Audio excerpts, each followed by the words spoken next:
Hi all, welcome to PSC memorize. 2024 April 6 തൊഴിൽ വാർത്തയിൽ വന്ന കറണ്ട് അഫയേഴ്സും അതിന്റെ വിശദാംശങ്ങളുമാണ് ഈ വീഡിയോയിൽ പറയുന്നത്. ഈ വീഡിയോ പാർട്ട് 2 ആണ്. ഇതിനു മുമ്പുള്ള വീഡിയോയുടെ ലിങ്ക് കമന്റ് ബോക്സിൽ ഇട്ടിട്ടുണ്ട്. കാണാത്തവർ അതും കൂടി കാണുക. കവിയും ഗാനരചയിതാവുമായ പ്രഭാ വർമ്മയ്ക്ക് സരസ്വതി സമ്മാൻ ലഭിച്ചു. രാജ്യത്തെ ഏറ്റവും കൂടുതൽ സമ്മാന തുകയുള്ള സാഹിത്യ പുരസ്കാരങ്ങളിലൊന്നാണിത്. രൗദ്ര സ്വാത്വികം എന്ന കൃതിക്കാണ് KK ബിർള ഫൗണ്ടേഷൻ നൽകുന്ന 15 ലക്ഷം രൂപയുടെ പുരസ്കാരം. 2013-2022 കാലഘട്ടത്തിൽ പ്രസിദ്ധീകരിച്ച 22 ഭാഷകളിലെ പുസ്തകങ്ങളിൽ നിന്ന് 5 എണ്ണമാണ് അന്തിമഘട്ടത്തിൽ പരിഗണിച്ചത്. റഷ്യയിലെ സർ ചക്രവർത്തിമാരുടെ കാലത്തെ ചരിത്ര സംഭവങ്ങളാണ് കൃതിയിൽ പരാമർശിക്കുന്നത്. ബാലാമണിയമ്മ, അയ്യപ്പ പണിക്കർ, സുഗതകുമാരി എന്നിവർക്കാണ് ഇതിനു മുൻപ് പുരസ്കാരം ലഭിച്ചിട്ടുള്ളത്. ലോകത്തെ ഏറ്റവും അധികം വായു മലിനീകരണം നേരിടുന്ന രാജ്യങ്ങളിൽ ഇന്ത്യ 3-ാം സ്ഥാനത്ത്. സ്വിറ്റ്സർലൻഡ് ആസ്ഥാനമായ IQAir എന്ന സ്ഥാപനമാണ് 2023 റിപ്പോർട്ട് പുറത്തുവിട്ടത്. ബംഗ്ലാദേശും പാകിസ്ഥാനുമാണ് ആദ്യ 2 സ്ഥാനത്തുള്ളത്. ബീഹാറിലെ ബെഗുസാരായ് ആണ് നഗരങ്ങളുടെ പട്ടികയിൽ ഒന്നാമതുള്ളത്. 134 രാജ്യങ്ങളിലെ 30,000-ത്തിലധികം എയർ ക്വാളിറ്റി മോണിറ്ററിംഗ് സ്റ്റേഷനുകളിൽ നിന്നുള്ള വിവരങ്ങൾ വിശകലനം ചെയ്താണ് റിപ്പോർട്ട് തയ്യാറാക്കിയത്. ഫിൻലൻഡ്, ഓസ്ട്രേലിയ, ഗ്രനാഡ ഉൾപ്പെടെയുള്ള 7 രാജ്യങ്ങളാണ് ആരോഗ്യകരമായ വായു നിലവാരമുള്ളത്. എഴുത്തുകാരനായ സക്കറിയയ്ക്ക് 2023 മാതൃഭൂമി സാഹിത്യ പുരസ്കാരം ലഭിച്ചു. 3 ലക്ഷം രൂപയും പ്രശസ്തി പത്രവും ശില്പവും അടങ്ങുന്നതാണ് പുരസ്കാരം. നിരവധി കഥകളും നോവലും സഞ്ചാര സാഹിത്യ കൃതികളും മലയാളിക്ക് സമ്മാനിച്ച എഴുത്തുകാരനാണ് സക്കറിയ. പ്രൊഫസർ MK സാനു അധ്യക്ഷനും C രാധാകൃഷ്ണൻ, സാറ ജോസഫ് എന്നിവർ അംഗങ്ങളുമായ സമിതിയാണ് പുരസ്കാര ജേതാവിനെ തിരഞ്ഞെടുത്തത്. രാജ്യത്തേത് സ്ഥലത്തു വെച്ചും കുറ്റകൃത്യം നടത്തി മറ്റു രാജ്യങ്ങളിലേക്ക് രക്ഷപ്പെടുന്നവരെ പിടികൂടാൻ നഫീസ് സംവിധാനവുമായി കേന്ദ്ര സർക്കാർ. National automated finger print identification system എന്നതാണ് സംവിധാനത്തിന്റെ പൂർണ്ണരൂപം. രാജ്യത്തെവിടെയെങ്കിലും കുറ്റകൃത്യത്തിലേർപ്പെട്ട 93 ലക്ഷം ആളുകളുടെ വിവരങ്ങളാണ് സംവിധാനത്തിൽ ഒരുക്കിയിരിക്കുന്നത്. ഫിംഗർ പ്രിന്റ് ഡേറ്റാബേസിന്റെ സഹായത്തോടെ പ്രതികളെ വിരലടയാളം വഴി എളുപ്പം കണ്ടെത്താനാവും. 2-ാം വനിതാ പ്രീമിയർ ലീഗിൽ റോയൽ ചാലഞ്ചേഴ്സ് ബാംഗ്ലൂർ ചാമ്പ്യന്മാരായി. ഫൈനലിൽ ഡൽഹി ക്യാപിറ്റൽസിനെ 8 വിക്കറ്റിനാണ് പരാജയപ്പെടുത്തിയത്. ഡൽഹി ക്യാപിറ്റൽസ് ഉയർത്തിയ 113 റൺസ് വിജയലക്ഷ്യം 3 പന്ത് ബാക്കി നിൽക്കെ ബാംഗ്ലൂർ മറികടന്നു. 6 കോടിയാണ് വിജയികൾക്കുള്ള സമ്മാനത്തുക. ഫൈനലിൽ ബാംഗ്ലൂരിന്റെ മലയാളി സ്പിന്നർ ആശാ ശോഭന 2 വിക്കറ്റ് നേടി. ഡൽഹി മുഖ്യമന്ത്രിയും ആം ആദ്മി പാർട്ടി നേതാവുമായ അരവിന്ദ് കെജ്രിവാളിനെ എൻഫോഴ്സ്മെന്റ് അറസ്റ്റ് ചെയ്തു. ഡൽഹി മദ്യനയ അഴിമതി കേസിലാണ് അറസ്റ്റ്. മുഖ്യമന്ത്രിയുടെ ഔദ്യോഗിക വസതിയിൽ നടന്ന ചോദ്യം ചെയ്യലിന് ശേഷമായിരുന്നു അറസ്റ്റ് രേഖപ്പെടുത്തിയത്. മുഖ്യമന്ത്രി പദവിയിലിരിക്കുന്ന ഒരാൾ അറസ്റ്റിലാകുന്നത് ആദ്യമായാണ്.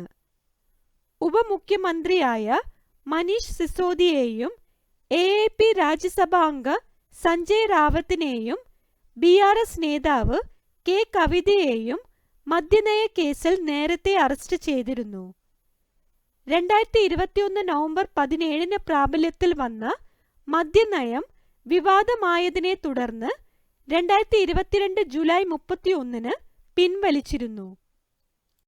ഇന്ത്യൻ ആർമിയും സീഷെൽസ് ഡിഫൻസ് ഫോഴ്സും തമ്മിലുള്ള സംയുക്ത സൈനിക അഭ്യാസമായ എക്സൈസ് ലാമെറ്റിയ 2024 10-ാം പതിപ്പ് മാർച്ച് 18 മുതൽ 27 വരെ സീഷെൽസിൽ നടന്നു.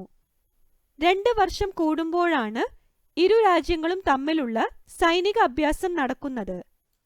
ആദ്യത്തെ കരോക്കെ ഉപകരണത്തിന്റെ നിർമ്മാതാവും സംരംഭകനും എഞ്ചിനീയറുമായ ഷിഗേച്ചി നെഗിഷി ജനുവരി 26-ന് അന്തരിച്ചു. അദ്ദേഹത്തിന്റെ മരണവാർത്ത മാർച്ച് 4-ാം വാരമാണ് പുറത്തുവിടുന്നത്. 1923-ൽ ജപ്പാനിലാണ് ജനനം. സ്പാർക്കോ ബോക്സ് എന്ന പേരിലാണ് നെഗിഷി നിർമ്മിച്ച ഉപകരണം വിറ്റഴിക്കപ്പെട്ടത്. എഴുത്തുകാരനും മുൻ കേരള സംഗീത നാടക അക്കാദമി സെക്രട്ടറിയുമായ എൻ രാധാകൃഷ്ണൻ നായർ അന്തരിച്ചു. ആത്മബലിയുടെ ആവിഷ്കാരം, ആരൂഢങ്ങൾ, ആവിഷ്കാരത്തിന്റെ രാഷ്ട്രീയം എന്നിവ പ്രധാന കൃതികളാണ്. കേരള കലാമണ്ഡലം നൽകുന്ന മുകുന്ദരാജ പുരസ്കാരം, 2023-ലെ MP പോൾ പുരസ്കാരം തുടങ്ങിയവ ലഭിച്ചിട്ടുണ്ട്. ISROയുടെ റീയൂസബിൾ ലോഞ്ച് വെഹിക്കിളായ പുഷ്പകിന്റെ ലാൻഡിംഗ് പരീക്ഷണം വിജയകരം. ചിനൂക്ക് ഹെലികോപ്റ്ററിൽ നിന്നും 4.5 കിലോമീറ്റർ ഉയരത്തിൽ നിന്നാണ് പേടകത്തെ താഴേക്കിട്ടത്. പേടകം സ്വയം ദിശ മാറ്റി ലാൻഡ് ചെയ്തു. പേടകത്തിന്റെ 3-ാം പരീക്ഷണ ദൗത്യമാണിത്. ആദ്യ 2 ദൗത്യങ്ങളും വിജയിച്ചിരുന്നു. ബഹിരാകാശ ദൗത്യങ്ങൾക്കായി ഇന്ത്യ നിർമ്മിച്ച പേടകമാണ് പുഷ്പക്. അശ്ലീല ഉള്ളടക്കങ്ങൾ പ്രചരിപ്പിച്ചതിനെ തുടർന്ന് 18 OTT പ്ലാറ്റ്ഫോമുകൾക്ക് കേന്ദ്ര സർക്കാർ നിരോധനം ഏർപ്പെടുത്തി. ഈ പ്ലാറ്റ്ഫോമുകളുമായി ബന്ധപ്പെട്ട സോഷ്യൽ മീഡിയ അക്കൗണ്ടുകളും ബ്ലോക്ക് ചെയ്തു. OTT പ്ലാറ്റ്ഫോമുകൾ പുറമെ 19 വെബ്സൈറ്റുകളും 10 ആപ്പുകളും നിരോധിച്ചു. പ്രസാർ ഭാരതിയുടെ ബോർഡ് അധ്യക്ഷനായി നിയമിതനായത്? ഉത്തരം നവനീത് കുമാർ സേകൾ. ലോകത്തിലെ ഏറ്റവും വലിയ ദോശ നിർമ്മിച്ച ഗിന്നസ് റെക്കോർഡ് കരസ്ഥമാക്കിയ കമ്പനി? ഉത്തരം MTR ഫുഡ്സ് ബംഗളൂരു. 35 കിലോ മാവാണ് 123 അടിയുള്ള ദോശയുടെ നിർമ്മാണത്തിനായി ഉപയോഗിച്ചത്. മലയാറ്റൂർ ട്രസ്റ്റ് ഏർപ്പെടുത്തിയ 17-ാമത് മലയാറ്റൂർ പുരസ്കാരം നേടിയത്? ഉത്തരം സാറ ജോസഫ്. നോവൽ എസ്തർ. 2024-ലെ തകഴി സാഹിത്യ പുരസ്കാരം ലഭിച്ചത്? ഉത്തരം പ്രൊഫസർ MK സാനു. തകഴി സ്മാരക സമിതിയാണ് പുരസ്കാരം നൽകുന്നത്. 2024 മാർച്ചിൽ പാലസ്തീനിയൻ അതോറിറ്റിയുടെ പ്രധാനമന്ത്രിയായി ചുമതലയേറ്റത്? ഉത്തരം മുഹമ്മദ് മുസ്തഫ. 2024 ഫെബ്രുവരിയിൽ കേന്ദ്ര വിജിലൻസ് കമ്മീഷണറായി നിയമിതനായത്?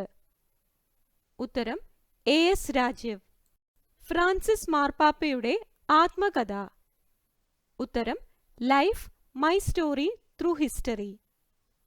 ഇന്തോനേഷ്യയുടെ പുതിയ പ്രസിഡന്റായി ചുമതലയേറ്റത്? ഉത്തരം പ്രബോവോ സുബിയാന്തോ. ഇതോടെ 2024 ഏപ്രിൽ 6 തൊഴിൽ വാർത്തയിൽ വന്ന എല്ലാ കറണ്ട് അഫയേഴ്സും ഡിസ്കസ് ചെയ്തിരിക്കുന്നു. ഈ വീഡിയോ നിങ്ങൾക്ക് ഉപകാരപ്പെടുകയാണെങ്കിൽ ദയവായി ലൈക്കും ഷെയറും സബ്സ്ക്രൈബും ചെയ്യുക. Thank you.